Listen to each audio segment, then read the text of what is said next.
Gavin Newsom must decide whether to name caretaker to Feinstein seat. California Governor Gavin Newsom has a free hand to decide who he chooses to appoint to succeed the late Senator Dianne Feinstein in the Senate, but he is hemmed in by his own pledges and complex political constraints.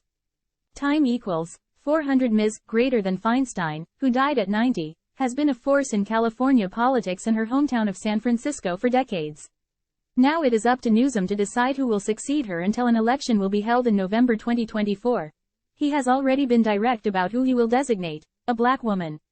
Vice President Kamala Harris is one of just 2 black women to serve in the Senate during its history, and Newsom said flat out that in the event of a vacancy, he would name another one. "I have multiple names in mind.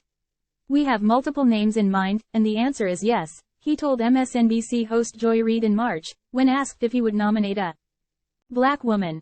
California Governor Gavin Newsom has authority to appoint a successor to the late Senator Dianne Feinstein. He said amid Feinstein's health problems that he would name a black woman to the seat. 3 prominent state Democrats are already battling in the primary for the seat. There are multiple black women in California politics to choose from. One of them, Representative Barbara Lee, is already running for the seat, complicating matters. Others include Los Angeles Mayor Karen Bass, another former member of Congress. She was elected to the post only last year. Additional names floated as Feinstein battled health problems and missed votes include Secretary of State Shirley Weber, LA County Supervisor Holly Mitchell, and San Francisco Mayor London Breed, Politico reported in May. Selecting Lee might invite charges of giving her an unfair advantage in the hotly contested primary. That would give her the chance to run in 2024 as an incumbent, a substantial leg up in a heavily Democratic state. An LA Times, Berkeley IGS poll this week had California Representative Adam Schiff leading the field with 20%. Schiff, a former House impeachment manager, was followed by Representative Katie Porter at 17% and Lee at 7%. Time equals 400 Ms. greater than Schiff is an ally of House Speaker Nancy Pelosi, 83, who surprised politicos in both parties by announcing she would seek re-election next year.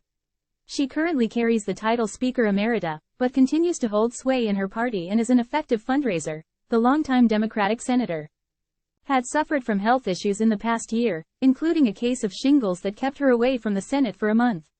She also fell at her San Francisco home in August and was briefly hospitalized. Feinstein stayed in her Senate seat despite pressure to resign due to her health. She used a wheelchair in the Senate and aides had been seen directing her how to vote. She was the 5th oldest person to serve in the Senate. Newsom is a gathering force inside his own party. The Biden campaign dispatched him to Simi Valley this week as a counter-spokesman for the Republican presidential debate. Time equals 400 Ms. greater than he is set to debate Florida Governor Ron DeSantis next month on Fox News host Sean Hannity's program. He has also repeatedly denied his own interest in running for the White House, amid polling problems for Biden, 80, and concerns by insiders that public perceptions of his age and vitality could harm his chances.